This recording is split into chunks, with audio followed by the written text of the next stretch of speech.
Welcome to my channel. இன்றைக்கி night dinner Sunday வந்து ஸ்பெஷலாக எதுவுமே உண்டாக்க முடியல. அதனால் சரி நைட்டு டின்னர் எக் கறியும் சப்பாத்தியும் பண்ணலாம் அப்படின்னு சொல்லிட்டு அதுதான் வீடியோ எடுக்கிறேன்.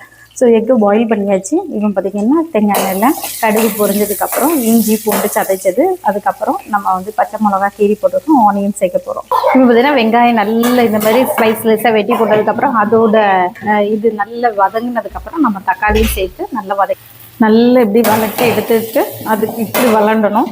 அப்போ தான் டேஸ்ட்டு கொடுக்கும். ஸோ அந்த மாதிரி இந்த மாதிரி ஆக்கினதுக்கப்புறம் நம்ம மசாலா பொடி, மஞ்சள் பொடி சேர்க்க போகிறோம், கரம் மசாலா, சில்லி பவுடர், மல்லிப்பொடி எல்லாம் சேர்க்க போகிறோம். இப்போ பார்த்திங்கன்னா பொடி எல்லாம் சேர்த்தாச்சு, நல்லா வளர்த்திட்டு வரணும்.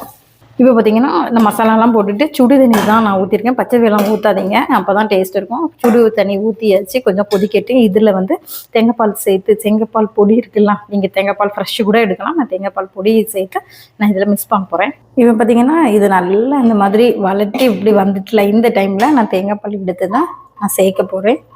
முட்டையை வந்து அதுக்கப்புறம் லைட்டாக தேங்காய்பால் வந்து அதோட இதில் சேர்ந்ததுக்கப்புறம் அதாவது என்ன சொல்கிறது, மசாலா பொடி எல்லாம் பிடிச்சி இதில் வரட்டு வந்ததுக்கப்புறம் நம்ம வந்து நம்மளோட முட்டையை கீறி கீறி போட்டிங்கன்னா சூப்பராக இருக்கும்.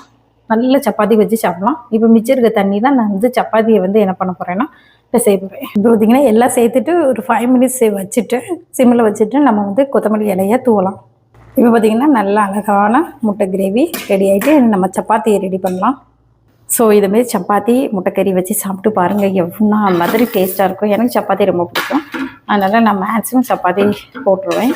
நம்ம ஒரு பவுட்ரு கிடைக்காது, அதனால் இங்கே வந்து பார்த்திங்கன்னா இங்கே உள்ள ரொட்டி மாவு தான் கிடைக்கும், அதை வச்சு தான் நான் செய்கிறது.